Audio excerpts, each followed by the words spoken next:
আসসালামু আলাইকুম রহমতুল্লাহ। ইসলাম প্রিয় ভাই বোনেরা, আমি আপনাদের মাঝে একটি বিষয় নিয়ে আলোচনা করব।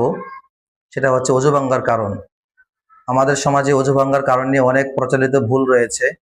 অনেকে অনেকভাবে আমরা সেটাকে মনে করি। যেরকম অনেকেই বলে যে অজুর সময় কথা বললে অজু ভেঙে যায়।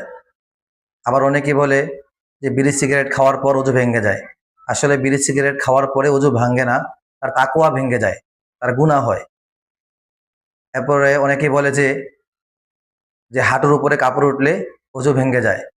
তো আমাদের সমাজে আরো অনেক এরকম প্রচলিত কথা রয়েছে। আসলে এগুলো মিথ্যা বানোয়াট কথা, মন গড়া কথা। অজু ভাঙ্গার কারণ হচ্ছে 7টি, যা 7টার মধ্যে এই কথাগুলো নেই। তো আমরা অজু ভাঙ্গার কারণ 7টি একে একে সবগুলো শুনবো। যারা আমার চ্যানেল এখনো সাবস্ক্রাইব করেন নাই, অবশ্যই সুন্নাহের আলো চ্যানেলটি সাবস্ক্রাইব করে দিবেন। তো চলুন, 7টা বিষয় কি। 1 নাম্বার, খুব মনোযোগে শুনতে হবে। 1 নাম্বার, পায়খানা বা পেশাবের রাস্তা দিয়ে কোনো কিছু বের হওয়া। যদি আপনার পায়খানা বা পেশাবের রাস্তা দিয়ে কোনো কিছু বের হয় তাহলে আপনার অজু ভেঙে যাবে। 2 নাম্বার, মুখ ভরিয়া বমি হওয়া। 3 নাম্বার, শরীরের কোনো জায়গা হইতে রক্ত, পুজ বা পানি বের হইয়া গড়িয়ে পড়া।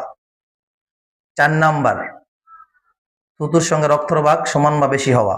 আমরা অনেকে ভাত খাওয়ার পর গোস্ত খেলে, আমাদের গোস্ত খাওয়ার পর এখানে লেগে থাকে, তো আমরা যখন খোসা দিই তখন যদি অতিমাত্রা রক্ত বের হয় তাহলে আমাদের অজু ভেঙে যাবে। এবং 5 নাম্বার হচ্ছে যে চিত বা কাত হয়ে হেলান দিয়ে ঘুম যাওয়া। 6 নাম্বার, পাগল মাতাল অচেতন হইলে। 7 নাম্বার, নামাজে উচ্চ